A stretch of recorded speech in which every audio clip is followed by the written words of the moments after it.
हमारे संगठन का नियम है कि हम किसी की जाति पर टिप्पणी नहीं करेंगे, किसी के धर्म पर टिप्पणी नहीं करेंगे। ये आसमानी किताब वाले थोड़े से इन्होंने थोड़ा सा ज्यादा कर रखा है, तो इसलिए कभी कभी ये जब परेशान करते हैं तो इसके ऊपर संकेत कर देते हैं। वो अब समय की आवश्यकता है, लेकिन हमारी मूल विचारधारा जाति धर्म के आधार पर यदि कोई व्यक्ति आसमानी किताब को मानना छोड़ के ये कहे कि हम तो जो वैज्ञानिक चीजें हैं उनको मानेंगे और सत्य को स्वीकार करने के लिए तैयार है, तो हमारा कोई उससे द्वेष नहीं है। ऐसे बहुत से कार्यकर्ता हैं मुस्लिम भी जो सेवा का काम करते हैं, और हम उनको भी परस्पर पूरा सम्मान देते हैं, क्योंकि हमारा उद्देश्य है किसी व्यक्ति से द्वेष करना नहीं, उसको अंदर परिवर्तन करके सुधार करना है। हम सर्वजन हिताय सर्वजन सुखाय के सिद्धांत को मानते हैं और हम सर्वधर्म सद्भाव की बात करते हैं। सर्वजन हिताय सर्वजन सुखाय, सर्वधर्म समभाव। हमारे कार्यकर्ता के लिए और पदाधिकारियों के लिए नियम है कि वो अपने नाम के साथ जाति सूचक शब्दों का प्रयोग ना करें। कहीं पहले से लिखा हुआ है डॉक्यूमेंट में, कहीं तो उसको अपवाद स्वरूप अपने परिचय में ना करें, अपने मुंह से ना करें। कोई करता भी हो तो उसको करेक्ट कर दें कि मुझे आप इस नाम से बुलाएं तो मुझे ज्यादा अच्छा लगेगा। तो हम जातियों से मुक्त भारत बनाना चाहते हैं, तो कोशिश करें। हमारा जो पदाधिकारियों के लिए तो हमने नियम बनाया हुआ है, कार्यकर्ताओं के लिए, योग साधकों के लिए नहीं बना सकते, लेकिन आप भी अपनी कक्षाओं में और अपने नाम के साथ जाति सूचक शब्द का प्रयोग नहीं करें तो बहुत अच्छी बात है। अपने नाम के साथ आप दूसरे शब्द लगा सकते हैं, भारत लगा सकते हैं, भारतीय लगा सकते हैं। आप में से किसी ने शास्त्री की पढ़ाई की है तो शास्त्री लगा सकते हैं। तो ऐसे उपनाम आप ऐसे लगा सकते हैं जिससे जाति का संदेश नहीं जाए।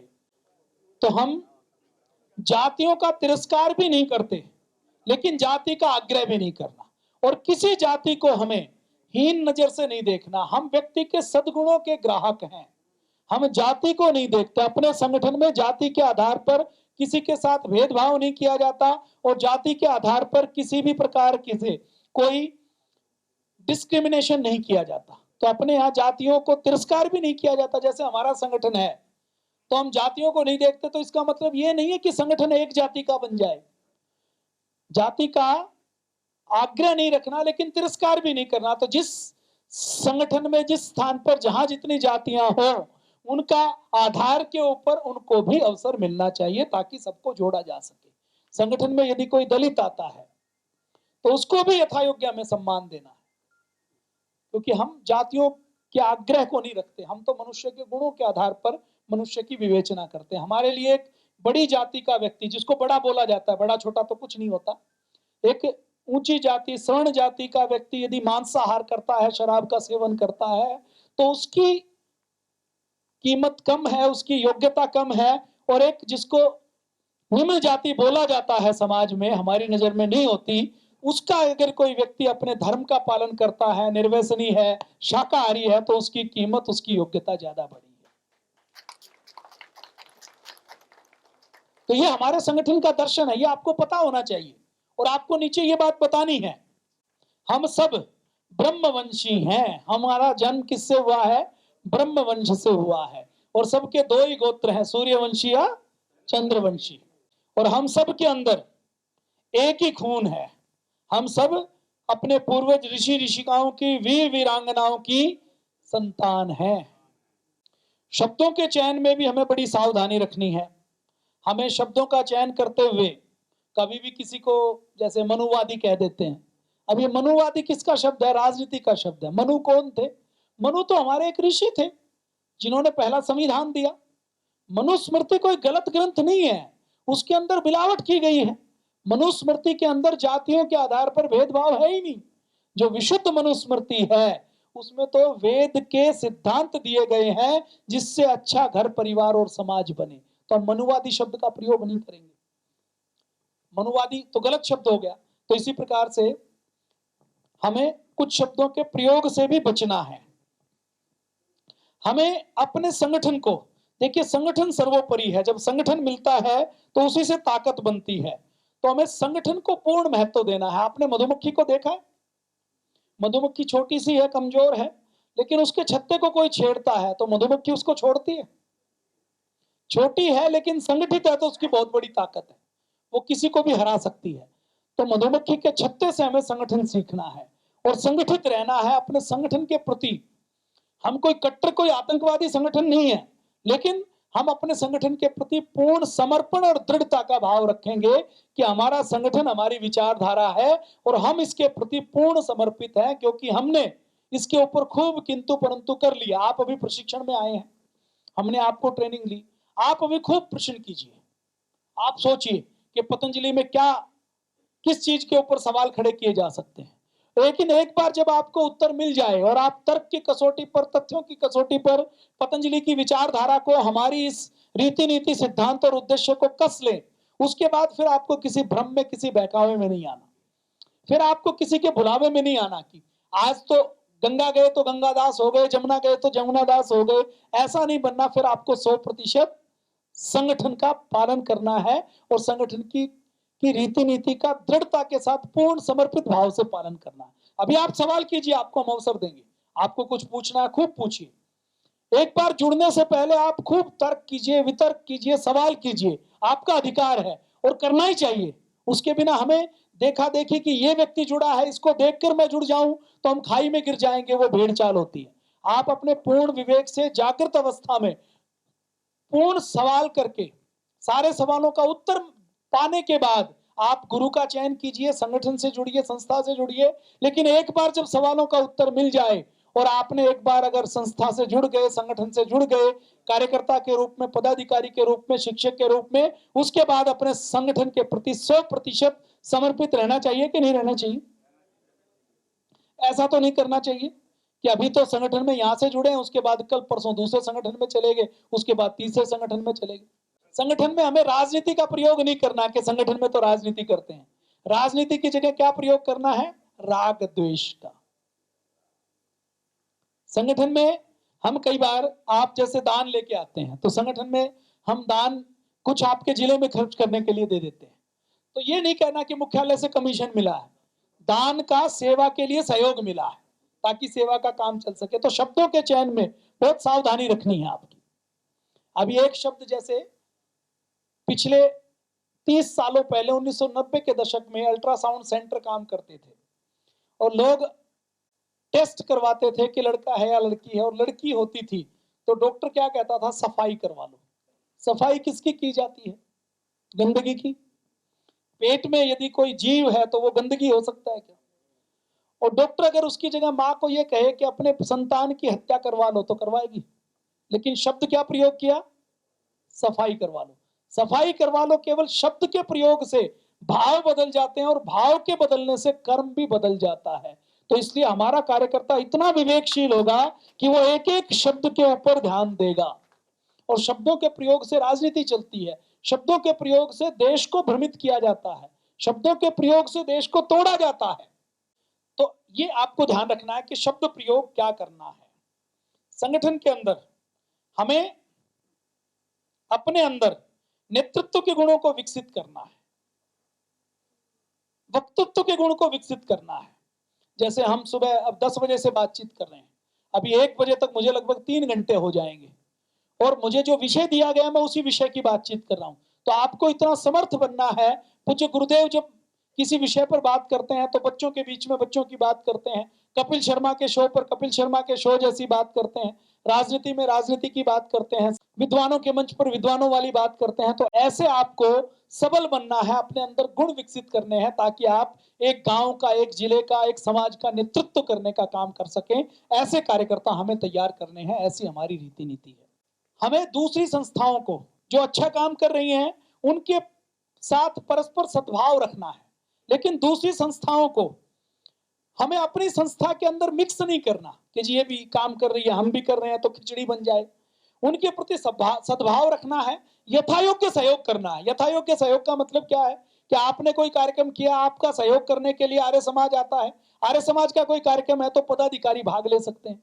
लेकिन दूसरी संस्थाओं में, दूसरे कार्यक्रमों में, सामाजिक सांस्कृतिक संस्थाओं में भाग लें तो अपने नाम झंडे बैनर के साथ भाग लेना है या नहीं लेना, ये वरिष्ठ पदाधिकारी से पूछना है। कोई आंदोलन है, कहीं कोई हड़ताल करनी है, धरना प्रदर्शन करना है, कोई संगठन आंदोलन कर रहा है, कोई किसान आंदोलन कर रहा है, कोई कुछ आंदोलन कर रहा है, तो उसमें आपको तत्काल नहीं कूदना है जी, मेरा आंदोलन हो रहा था मैं तो कूद गया। अब किसान आंदोलन के नाम से क्या हुआ है वो आपको पता है, बताने की आवश्यकता नहीं। कनाडा से पैसा आता था और किसान आंदोलन के नाम से देश को कमजोर करने के लिए बस रोड के ऊपर लोग बैठे रहे, पटरी के ऊपर बैठे रहे। किसानों की समस्याएं हैं, उनका समाधान होना चाहिए, हम इस बात को मानते हैं, लेकिन वो आंदोलन में बैठने वाले रियल किसान नहीं थे। तो हमें ये देखना है कि कौन सा आंदोलन चल रहा है, उसकी क्या उद्देश्य है, उसका हिडन एजेंडा क्या है। उसके बाद कोई आंदोलन यदि करना है तो वो मुख्यालय के स्पष्ट निर्देश के बिना कोई आंदोलन, किसी धरने प्रदर्शन में भाग नहीं लेना। आप कहें कि जी व्यक्तिगत तौर पे लेना है, तो हमारा पदाधिकारी व्यक्तिगत भी भाग नहीं ले सकता। जैसे मैं हूं या राज्य प्रभारी है, वो व्यक्तिगत कहीं जाता है तो उसकी व्यक्तिगत पहचान नहीं है, वो संगठन की पहचान है, तो उसका व्यक्तिगत कुछ नहीं है। अभी माननीय मोहन भागवत जी हैं, आदरणीय संसद सागर जी, क्या वो किसी मुसलमानों के कार्यक्रम में बिना चर्चा किए जा सकते हैं? जाएंगे तो उसका संदेश क्या जाएगा? तो इसलिए किसी भी कार्यक्रम में, आंदोलन में भाग आपको मुख्यालय के स्पष्ट निर्देश पर दे लेना है। हमारा कोई साधक साधारण शिक्षक है, यदि वो किसी से जुड़ा हुआ है तो बिना अपने लोगों के, बिना ड्रेस के अपवाद स्वरूप जाता है तो उसको तो फिर भी हम एक तरीके से अलाउ कर सकते हैं, लेकिन हमारा पदाधिकारी और 5-10 कार्यकर्ता शिक्षक मिलकर सामूहिक रूप से किसी भी आंदोलन में, किसी कार्यक्रम में बिना मुख्यालय की अनुमति के भाग नहीं लेना। लेना चाहिए कि नहीं लेना चाहिए? गलत जगह पहुंच सकते हैं ना। तो हमने अथॉरिटी दे दी, कोई व्यक्ति कहेगा मुझे तो ठीक लगा जी, मैं तो झंडा पहुंच के चला गया, कोई कश्मीर में शामिल हो गया किसी जम्मू के जुलूस में, तो गड़बड़ होगी कि नहीं होगी? तो इसलिए नियम बनाए जाते हैं। हमारा जो कार्यकर्ता है वो राजनीतिक पार्टी में पद नहीं लेगा। राजनीतिक पार्टी में पद लेगा तो राजनीति में उद्देश्य क्या होता है? सेवा तो कम होती है कि किसी तरह मैं अपने पद पे बना रहूं, फिर वो अपने लोगों को पदाधिकारी बनाता है और उसका उद्देश्य केवल यही होता है कि मेरा राजनीतिक उद्देश्य पूर्ण हो। तो हमारा पदाधिकारी राजनीतिक पार्टी का पदाधिकारी नहीं होगा। और हमारे जो जिला राज्य स्तर के पद हैं उसमें एक सामाजिक संस्था बहुत अच्छी काम कर रही है, लेकिन वो अगर कई संस्थाओं से जुड़ जाएगा तो वो न्याय नहीं कर पाएगा। तो हमारा पदाधिकारी कोशिश करें कि पूर्णकालिक पतंजलि की सेवा में ही, योग की सेवा में ही रहे। अगर उसको कोई दूसरी संस्था अच्छी लगती है तो यहाँ का पद छोड़ दे, नहीं तो दूसरी संस्था में किसी दूसरे व्यक्ति को अवसर दे ताकि दूसरी संस्था का काम भी अच्छे से चले। अपनी संस्था में कभी भी हम कैश के रूप में कोई दान या डोनेशन नहीं लेते। कोई दान लेंगे तो उसकी रसीद काटी जाएगी, जिला स्तर पर रसीद उपलब्ध होती है। आपको कोई कार्यक्रम करना है तो आप स्पॉन्सरशिप ले सकते हैं। जैसे आपको कोई कार्यक्रम करना है, आपको स्टेज बनवाना है तो किसी दानदाता से स्टेज बनवा लीजिए, स्टेज की पेमेंट दानदाता खुद करवा दे। आपको कोई पंफलेट छपवाना है, कोई होर्डिंग लगवाना है तो आप या तो रसीद काटिए, रसीद नहीं काट सकते तो उसको कहिए कि इस साइज का हमें इस मैटर का होर्डिंग बनवाना है, आप बनवा के खुद पेमेंट कर दीजिए। तो इससे आर्थिक शुचिता रहेगी। जिसके ऊपर आर्थिक चारित्रिक कोई दोष लगता है हमारे संगठन में उसका कहीं कोई स्थान नहीं है। तो जिसके ऊपर आर्थिक या चारित्रिक कोई दोष लगेगा तो उसको तत्काल संगठन से प्रणाम कर दिया जाएगा। होनी चाहिए कि नहीं होनी चाहिए? हम काम करने में निराभिमानिता रखेंगे, अहंकार नहीं करेंगे कि ये काम मैंने किया, मैंने इतनी बड़ी कक्षा लगाई, मैंने इतना बड़ा कार्यक्रम किया। हम मैं का प्रयोग नहीं करेंगे, किसका प्रयोग करेंगे? हम का प्रयोग करेंगे। संगठन में मैं का प्रयोग करते हैं तो संगठन टूट जाता है, हम का प्रयोग करते हैं तो संगठन आगे बढ़ता है। दूरदर्शिता, पराक्रमशीलता, विनयशीलता रखेंगे। काम करते हुए विनय पूर्वक बात करनी है। अपने पदाधिकारियों से बात करें, आपस में बात करें तो आदरणीय जी, आदरणीय कहिए। किसी सन्यासी से बात करें तो किसी भी सन्यासी का नाम, पूज्य स्वामी जी महाराज भी किसी सन्यासी का नाम लेते हैं तो पूज्य कहते हैं, नहीं कहते? हम भी किसी सन्यासी का नाम लेते हैं, संगठन में प्रांत प्रभारी हो, केंद्रीय प्रभारी हो, तो वो सन्यासी अपने संगठन का हो चाहे बाहर का हो, उसके नाम के आगे पूज्य शब्द का प्रयोग करना है। हमारे जो वरिष्ठ पदाधिकारी है, जैसे जिला प्रभारी आपका वरिष्ठ है, तहसील प्रभारी आपका वरिष्ठ है, तो उसके नाम के आगे आपको आदरणीय शब्द का प्रयोग करना है। अपनी कक्षा में भी आप लोगों को सिखाइए कि कक्षा में हमारा जो शिक्षक है उसके लिए जो साधक आते हैं वो आदरणीय शब्द का प्रयोग करें। और आदरणीय शब्द का प्रयोग परस्पर भी एक दूसरे के लिए करें तो उसमें भी कोई हानि नहीं है, छोटों के लिए भी कहें तो कोई हानि नहीं है। हमें कभी भी किसी धर्म पर, मजहब पर, प्रांत पर, जाति पर, क्षेत्र पर टिप्पणी नहीं करनी कि सिंधी ऐसे होते हैं, पंजाबी ऐसे होते हैं, बनिए ऐसे होते हैं, मुसलमान ऐसे होते हैं। ये कभी भी हमें टिप्पणी नहीं करनी और ना कोई ऐसा आग्रह रखना है। देखिए, हर क्षेत्र में, हर जाति में अच्छे भी लोग होते हैं, बुरे भी लोग होते हैं। ब्राह्मण वंश में बहुत सारे ऋषि भी पैदा हुए और रावण भी पैदा हुआ था। हम किसी भी प्रकार से अपने संगठन में फलित ज्योतिष को नहीं मानते। ग्रहों को, भाग्य को, भूत प्रेत को, ढोंग आडंबर को, पाखंड को, डाकिनी को, शाकिनी को, पिशाचिनी को, ये हम नहीं मानते। हम किसको मानते हैं? जो सार्वभौमिक वैज्ञानिक मूल्य हैं, इनको मानते हैं। हमारा दर्शन क्या है कि हम चित्र की पूजा करने में यकीन नहीं करते। आज हनुमान जी हैं, हनुमान जी को हम धूप बत्ती दिखाएं, हनुमान जी की मूर्ति के मुंह में प्रसाद भी लगाएं, लेकिन गुटखा खाएं, दंड बैठक नहीं लगाएं तो शक्ति आ जाएगी। ब्रह्मचारी नहीं रहे तो शक्तिशाली बन जाएंगे। तो हनुमान जी के चित्र की पूजा नहीं करनी, हनुमान जी के चरित्र की पूजा करनी है। हनुमान जी जैसा बनना है।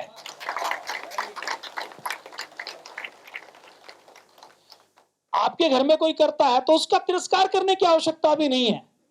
वो करता है, उसकी श्रद्धा है, तो उसको रोकने की आवश्यकता नहीं है। लेकिन उसको ये बता दें कि हनुमान जी गुटखा नहीं खाते थे, हनुमान जी नशा नहीं करते थे। राम जी की पूजा करते हो तो राम जी मर्यादा पुरुषोत्तम थे, उनके जैसा बनना है। व्यक्ति की पूजा नहीं करनी अपने यहाँ। अपने यहाँ किसी एक व्यक्ति की पूजा नहीं होती, अपने यहाँ व्यक्तित्व की पूजा होती है कि इस व्यक्ति के व्यक्तित्व में ये गुण है तो हम उन गुणों का आदर करते हैं, उन गुणों का सम्मान करते हैं। ये हमारी विचारधारा है। ठीक है या नहीं है? बाकी संगठनों में क्या कहते हैं? कहते कुछ करो, दारू पियो, मुर्गा खाओ, दुराचार व्याभिचार करो, बस ये गुरु मंत्र ले लो, बेड़ा पार हो जाएगा, भवसागर तर जाएगा, स्वर्ग मिल जाएगा। कहते हैं कि नहीं कहते? ये ज्ञान गंगा से लेके सारी गंगा वाले इसी काम में लगे हुए हैं। हमें अपने जीवन में कुछ काम कभी भी नहीं करने, जैसे झूठ, दुराचार, व्याभिचार, शराब, मांस और आर्थिक और चारित्रिक शुचिता का उल्लंघन कभी भी नहीं करना। कोई आंदोलन जिला स्तर पर भी करना है तो मुख्यालय के निर्देश के बिना कोई आंदोलन नहीं करना। हमें अपने वरिष्ठ पदाधिकारी की आज्ञा का 100% पालन करना है। आपका जिला प्रभारी आपको कोई निर्देश दे तो उसके साथ तू मैं नहीं करना कि मैं नहीं मानता, ये नहीं करना। ये हमारे संगठन का दर्शन है। गुरुजी ने जो हमें आज्ञा दी हम उसका 100% पालन करेंगे। मुख्य केंद्रीय प्रभारी राज्य प्रभारियों को जो निर्देश देते हैं मुख्यालय से, उसका वो 100% पालन करते हैं। और राज्य प्रभारियों के निर्देश का जिला प्रभारी और जिला प्रभारियों के निर्देश का तहसील प्रभारी और योग शिक्षक सब 100% जरूर पालन करें। आपको लगे कि जिला प्रभारी ठीक नहीं है तो आप कोई निर्देश में सुधार की आवश्यकता है तो विनम्र शब्दों में अपना सुझाव दे दें। सुझाव के बाद जो चर्चा अंतिम हो, संगठन ने जो निर्णय कर दिया, जैसे रामलीला मैदान में आंदोलन करना है, आपने सुझाव दिया जी गर्मी बहुत है 4 जून को, लेकिन फिर भी निर्णय किया गुरुजी ने कि जी 4 जून को ही आंदोलन करना है, बाद में करेंगे तो बरसात आ जाएगी, लेट हो जाएगा।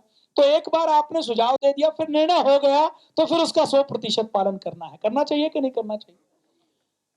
तो अपने वरिष्ठों के आंदोलन का 100% पालन करें। हमारे जो संगठन की संस्कृति है वो क्या है? करिष्य वचनम तव है, कि हम अपने गुरु के आदेश का, अपने मुख्यालय के आदेश का, अपने संगठन के आदेश का 100% पालन करेंगे। आदेश का पालन नहीं करने से क्या होता है? 1857 की जो क्रांति हुई उसके जो आंदोलन की तिथि थी वो 31 मई तय की गई थी। सारे कैंटोनमेंट में, सारी सेना में, सिपाहियों में संदेश दिया जा रहा था कि आंदोलन होगा और इस आंदोलन में लोगों को जोड़ना है, इस आंदोलन में लोगों को जोड़कर क्रांति करनी है, अंग्रेजों को बाहर भगाना है। लेकिन मंगल पांडे के मन में ज्यादा ज्वार था, देशभक्ति की कमी नहीं थी, वो गद्दार नहीं थे, उनकी भावना बड़ी अच्छी थी, बलिदान देना चाहते थे, अंग्रेजों से दुश्मनी थी और संगठन के प्रति समर्पण भी पूरा था, लेकिन अनुशासित कार्यकर्ता नहीं थे। तो उन्होंने 11 मई को ही 2 अंग्रेजों को ठोक दिया। अब 11 मई को ठोकते ही अंग्रेजों को पता लग गया और जो योजना थी वो फुस हो गई, बाहर निकल गई। अंग्रेजों ने पहले ही 31 मई से पहले ही हिंदुस्तानी सिपाहियों के हथियार रखवा लिए और जो क्रांति सफल होनी थी 1857 में अंग्रेज नहीं गए, 1947 में 90 साल बाद गए।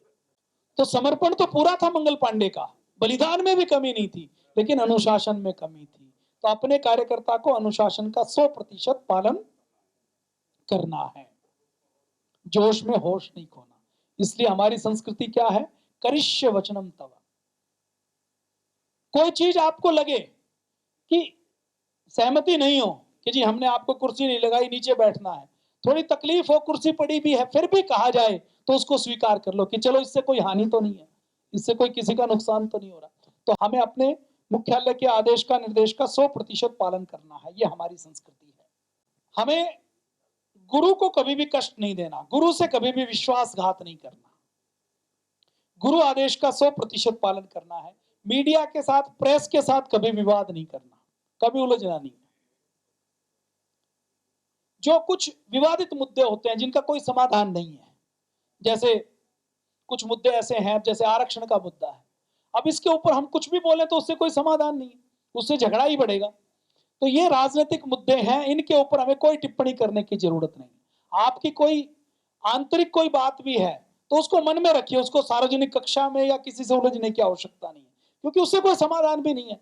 मान लीजिए कहीं आप कार्यक्रम कर रहे हैं, आपने आरक्षण पर बात की, आप आरक्षण चाहते हैं, एक नहीं चाहता, तो आपके चाहने और नहीं चाहने से कुछ होने वाला भी नहीं है।